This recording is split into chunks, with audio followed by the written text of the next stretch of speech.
उनमें लगभग 8.6%, लगभग 11 करोड़ की जो पॉपुलेशन है वो शेड्यूल्ड ट्राइब की है। एजुकेशन लगभग 47% के आसपास एजुकेशन का परसेंटेज इनमें। तो मतलब क्या कि शिक्षा का स्तर बहुत कम है। आपको पता है उत्तर प्रदेश में सबसे ज़्यादा ट्राइबल पॉपुलेशन पाई जाती है। तो हम खेती करने के लिए ट्रैक्टर यूज़ करते हैं, लेकिन ये बहुत उससे भी ज़्यादा पुरानी टेक्नोलॉजी यूज़ कर रहे हैं। एक तो पहला कि जनसंख्या इनकी लगातार कम हो रही हो।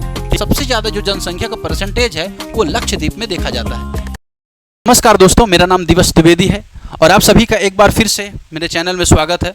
आज हम एक ऐसे इंपॉर्टेंट टॉपिक को लेके आए हैं जो यूपीएससी के लिए ही नहीं बल्कि भारत की जो विविधता है उसके पहलुओं को दर्शाता है। आपको पता है कि भारत में विविध प्रकार की जनजातियाँ पाई जाती हैं। उन जनजातियों की क्या वर्तमान में स्थिति है, इसके बारे में मेन स्ट्रीम मीडिया में कभी बताया नहीं जाता। और यूपीएससी ऐसे पर्टिकुलर एरियाज़ को पकड़ता है जहाँ पे आप देख पा रहे हैं नहीं देख पा रहे हैं। एक अच्छे एस्पायरेंट होने के नाते आपको इसके बारे में इन्फॉर्मेशन है नहीं है, सरकार क्या क्या काम कर रही है उसके बारे में आपको जानकारियाँ हैं या नहीं है। तो इस पहलू को आज हम समझेंगे। आज हम जानेंगे शेड्यूल ट्राइब के बारे में, साथ ही शेड्यूल ट्राइब के जो अंदर जो क्लासिफिकेशन है particular vulnerable tribal group PVTGs के बारे में। तो ये जो लेक्चर होगा एसटी, उनसे जुड़े हुए संविधानिक या कॉन्स्टिट्यूशनल प्रोविजंस, उनसे जुड़ी हुई स्कीम्स, फिर उसमें जो क्लासिफिकेशन होता है पीवीटीज का पर्टिकुलरली वल्नरेबल ट्राइबल ग्रुप का, उनके बारे में समझेंगे। उनको लेके अभी करंट इशू में क्या मुद्दा बना है उसके बारे में जानेंगे। तो सबसे पहले थोड़ा ये जान लेते हैं कि आखिर मुद्दा अभी क्या हुआ। तो मिनिस्ट्री ऑफ ट्राइबल अफेयर्स ने हाल में बोला रजिस्ट्रार जनरल को, जो सेंसस कराने के लिए जिम्मेदार हैं, कि क्योंकि 2021 में सेंसस हो नहीं पाया था तो सेंसस की जो प्रोसेस चल रही है उसमें जो पीवीटीजीएस ट्राइब हैं पर्टिकुलरली वल्नरेबल ट्राइबल ग्रुप हैं उनका सेंसस अलग होना चाहिए। अब क्यों अलग होना चाहिए, ये बात को समझने के लिए आपको शेड्यूल ट्राइब के बारे में जानकारी जाननी होगी। फिर उसके बाद आपको आसानी से समझ में आ जाएगा कि पीवीटीजीएस का अलग सेंसस कराने का क्या महत्व हो रहा है।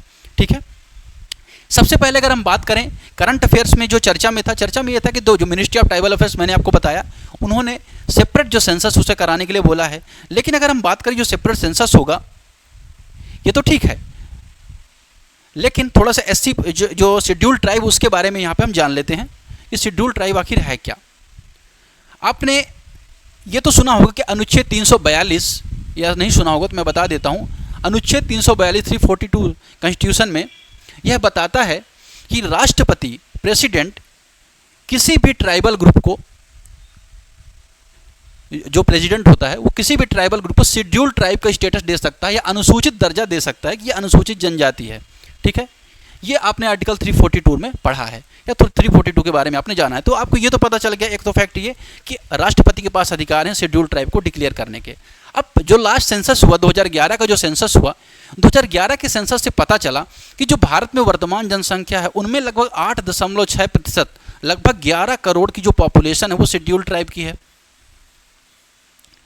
ठीक है, और इनमें बहुत सारी जनजातियाँ आ जाती हैं। अगर आपने मुंडा हो, उरांव, बहुत सारे ट्राइबल मूवमेंट के बारे में आपने सुना होगा कि मॉडर्न हिस्ट्री में बहुत सारे ट्राइबल मूवमेंट है, संथाल विद्रोह, मुंडा विद्रोह, हो विद्रोह, है ना, इस तरह के। लेकिन और भी बहुत सारी जनजातियाँ हैं, भील है, गोंड है, शहरिया है। तो बहुत सारी भारत में जनजातियाँ पाई जाती हैं। मतलब अगर आप बात करें तो 100+ जो ट्राइबल ग्रुप भारत में पाए जाते हैं। तो उनकी जनसंख्या 8.6% है पूरे भारत की जो ओवरऑल जनसंख्या है।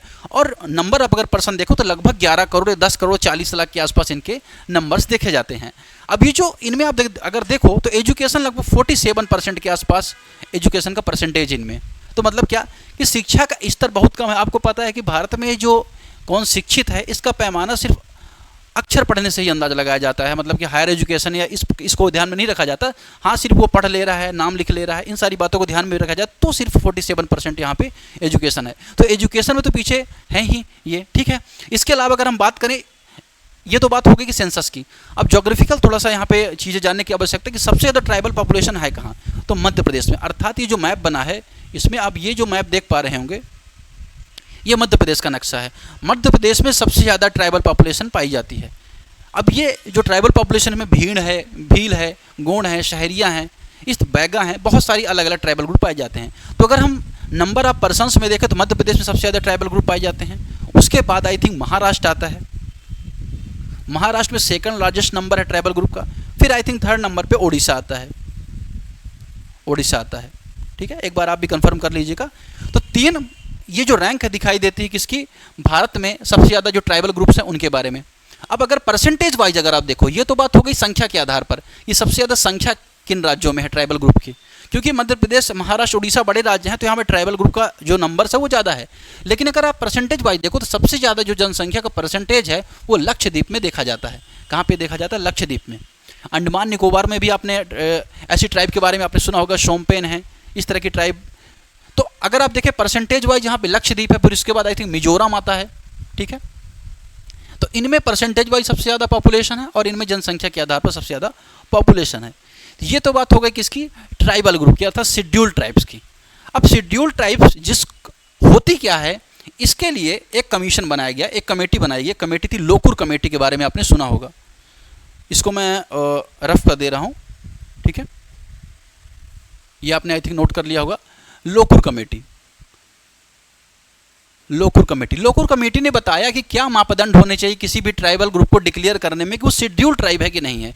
जैसे एक तो प्रिमिटिव ट्रेड्स होने चाहिए उनके, अर्थात अगर हम बात करें प्री एग्रीकल्चर के इरा, अगर हम बात करें जो डेवलपमेंट का जो फेज़ है, जैसे हम आसान भाषा में समझें तो हम खेती करने के लिए ट्रैक्टर यूज़ करते हैं, लेकिन ये बहुत उससे भी ज़्यादा पुरानी टेक्नोलॉजी यूज़ कर रहे हैं।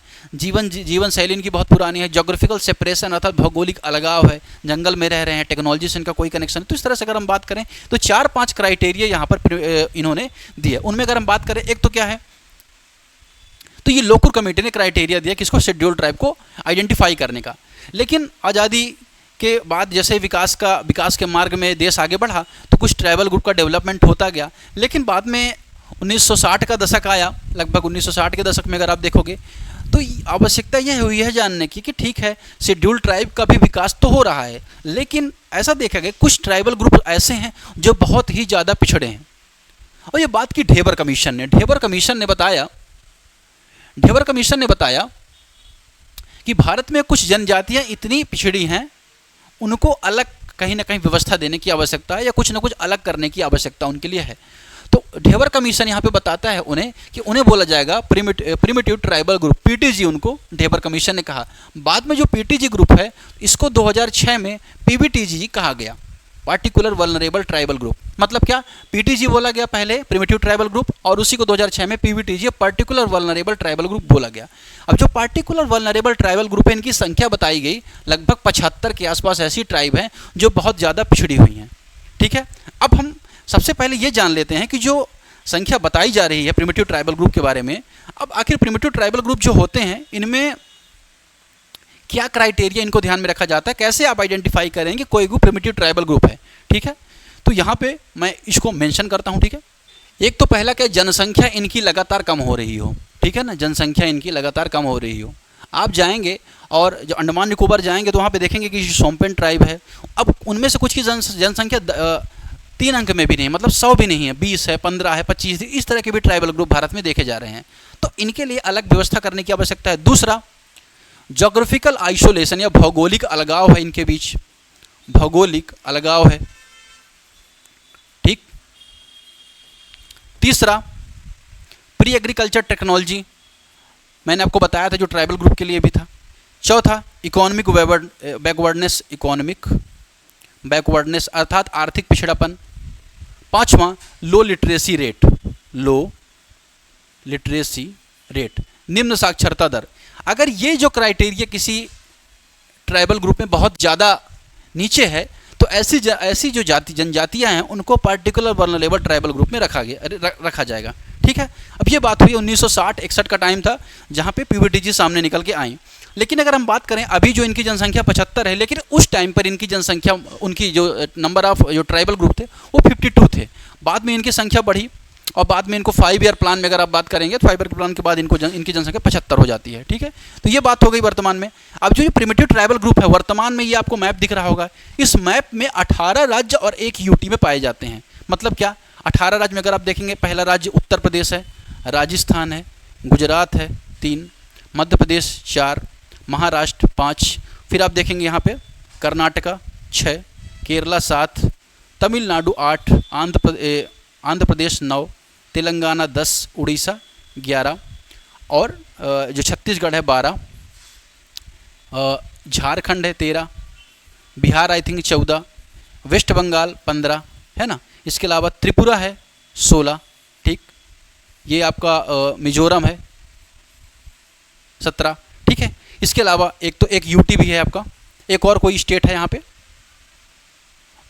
तो टोटल मिला के 18 राज्य हो जाएंगे और एक यूटी अंडमान निकोबार। तो यहाँ पे जो प्रिमिटिव ट्राइबल ग्रुप, यहाँ पे पर्टिकुलर वल्नरेबल ट्राइबल ग्रुप पाए जाते हैं।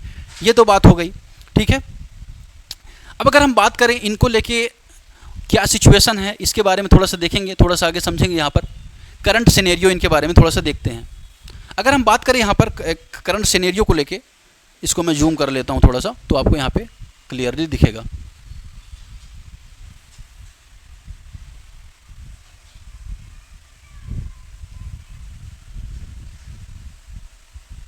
अगर आप वर्तमान में देखो तो so for no separation enumeration for PPTG has been done in any census, they are counting within the broad schedule tribal group. तो अभी भी सिचुएशन क्या थी कि जो सेंसस होता था उन्हें शेड्यूल ट्राइब के अंतर्गत ही काउंट कर लिया जाता था। जो शेड्यूल ट्राइब को स्कीम मिली उसी का लाभ यह भी उठा सकते थे। साथ ही many PPTG do not have separate list but are grouped under the collective names causing lack of visibility of official data. अब बहुत सारी ऐसी भी जो पीपीटीजीज है उनको क्या किया जाता है, दूसरी जो पर्टिकुलर वल्नरेबल ट्राइबल ग्रुप है या दूसरा शेड्यूल ट्राइब है उसमें काउंट कर लिया जाता था। जैसे कोई जनजाति होती है ना, उसकी उप जनजाति होती है। भील अगर आपने सुना हो तो उसके अंदर भारिया होती है, इसके अलावा भिलाला होती है। तो अलग अलग उप जनजातियाँ भी ट्राइबल ग्रुप में होती हैं, तो उनको उसके अंदर काउंट किया जाना था। साथ ही मिनिस्ट्री ऑफ ट्राइबल के अकॉर्डिंग अगर आप देखेंगे 40 ऑफ 75 group are listed as single entry in the ST list under the article 342। तो जो आर्टिकल 342 है जिसमें मैंने आपको बताया कि राष्ट्रपति क्या कर सकता है, उनको अनुसूचित कर सकता है, उसमें ऐसा माना एक सिंगल एंट्री में ही 40 ट्राइब को रख दिया गया है, 75 जो वल्नरेबल ट्राइबल ग्रुप हैं। साथ ही अगर आप देखें जो 2011 का सेंसस हुआ, जो बैगा के बारे में बात करते हैं, बैगा और Madhya Pradesh were counted distinctly where the other like Abujhmaria, hill Korwa were not individually enumerated until the formally added in ST list 2013। तो 2011 का जब सेंसस हुआ तो जो बैगा जनजाति थी उनको तो काउंट किया गया अलग, लेकिन कुछ और भी जनजाति जैसे अबुजुमारिया हो गया, हिल कोरबाज हो गए, उनको आइडेंटिफाई नहीं किया गया। बाद में हालांकि उन्हें 2013 में जो एसटी की लिस्ट हुई उसमें जोड़ा गया। साथ ही registrar general of India generally publish data at the main ST level. तो सबसे बड़ी समस्या क्या है कि अभी जो रजिस्ट्रार जनरल ऑफ इंडिया है वो एसटी का तो आंकड़ा जारी करता है, लेकिन अलग से अगर हम बात करें, जो बात होती है कि पीबीटीजी के संबंध में अलग स्टैटिक दे, वो नहीं देता। उसी की यहाँ पे रिक्वेस्ट की है मिनिस्ट्री ऑफ ट्राइबल अफेयर्स ने। अभी वो क्या करता है, सबज्यूम कर लेता है सब ग्रुप को, synonymous which are hinder focus on data collection of PBT, जिससे क्या है डाटा कलेक्शन प्रॉपरली पीबीटीजी का नहीं हो पाता है। ये तो बात हो गई। दूसरा अगर आप देखेंगे, अब अगर हम बात करें हैबिटेशन, यहाँ पे population estimation of welfare initiative देखेंगे थोड़ा सा, कि जो habitation level survey conducted for the 24,104 crore PM Janman scheme estimated the total PBT population approximately 47 lakh. तो अगर हम बात करें पीएम जनमन स्कीम के माध्यम से, जो अभी सेंसस से पता भी पीएम जनमन जो स्कीम है उसके बाद पता चलता है कि लगभग 48 लाख के आसपास जो जनसंख्या पीबीटीजी करंट में पाई जाती है। जो मैंने यहाँ पे आपको बताया कि मध्य प्रदेश सबसे ज़्यादा, महाराष्ट्र में है, फिर यहाँ पे आंध्र प्रदेश में, बेसिकली आंध्र प्रदेश सबसे ज़्यादा है। मैंने यहाँ पे ट्राइबल के लिए बताया था ये पीबीटीजी के बारे में। तो पीबीटीजी सबसे ज़्यादा मध्य प्रदेश में है, महाराष्ट्र में है और आंध्र प्रदेश में है। लेकिन अगर आप नंबर्स ऑफ ट्राइबल ग्रुप में देखोगे ना, तो सबसे ज़्यादा उड़ीसा में नंबर ऑफ ट्राइबल ग्रुप पाए जाते हैं पीबीटीजीज के। जैसे उड़ीसा में 13 ट्राइबल ग्रुप पाए जाते हैं पीबीटीजीज के, लेकिन ओवरऑल जो जनसंख्या है पीबीटीजी की वो मध्य प्रदेश में ज़्यादा पाई जाती है। इसके अलावा अगर आप बात करेंगे यहाँ पर, कुछ PBTGs have extremely small population including the group of Andaman Nicobar, Jarawa जो अंडमान निकोबार के हैं, इसके अलावा ओंग है, सेंटिनल है, शोम्पेन है। तो ये 4 जनजातियां हैं अंडमान निकोबार द्वीप में पाई जाती हैं। यह भी प्रश्न आया हुआ है। ये जो 4 जनजातियां हैं, जारवा, ओंग, सेंटिनल, शोम्पेन, इनकी जनसंख्या बहुत ही ज़्यादा है। मतलब मैंने आपको बताया कि 3 अंक में भी नहीं है, कुछ के तो 2 अंक में भी नहीं है। इसके अलावा अगर हम बात करें एंड अदर स्टेट लाइक राजी है उत्तराखंड में पाई जाती है, कोटा तमिलनाडु में, बिरहोर उड़ीसा में, कमार मध्य प्रदेश में। The smallest in sentinel with about 15 individuals. जो सेंटिनल पीबीटीजी है जो अंडमान निकोबार में पाई जाती है, उनकी संख्या केवल और केवल 15 है। ये इंपॉर्टेंट चीज़ आपको यहाँ पे थोड़ा सा याद रखनी है, ठीक है कि सरकार की जो स्कीम शेड्यूल ट्राइब के लिए चल रही हैं अलग से, उनमें से क्लासीफाई किए जाने की आवश्यकता है पीबीटीजीज को। जैसे पीएम जनमन जो योजना चलाएगी, उसी तरह से कुछ और ऐसी स्कीम सरकार द्वारा चलाई जानी चाहिए जिससे जो लाभ है अंतिम व्यक्ति तक मिल पाए। खासतौर पर अगर आप देखेंगे उड़ीसा है, झारखंड है, इसके अलावा जो नॉर्थ ईस्ट में जो ट्राइबल ग्रुप है उन तक अगर हम बात करें, विकास बहुत कम पहुंच पाया है, उनको अभी विकास के मार्ग से या विकास से जोड़ने की आवश्यकता है। इस तरह से अगर हमने ये शेड्यूल ट्राइबल और पीबीटीजी के ग्रुप को देखा। अब मेंस में भी इस संबंध में क्वेश्चन आ सकते हैं, आंकड़े आपके पास हैं, लैंग्वेज आपके पास है, अब इसे आसानी से आप आंसर कर सकते हैं। तो आज के डिस्कशन फिलहाल इतना ही, मिलते हैं, धन्यवाद।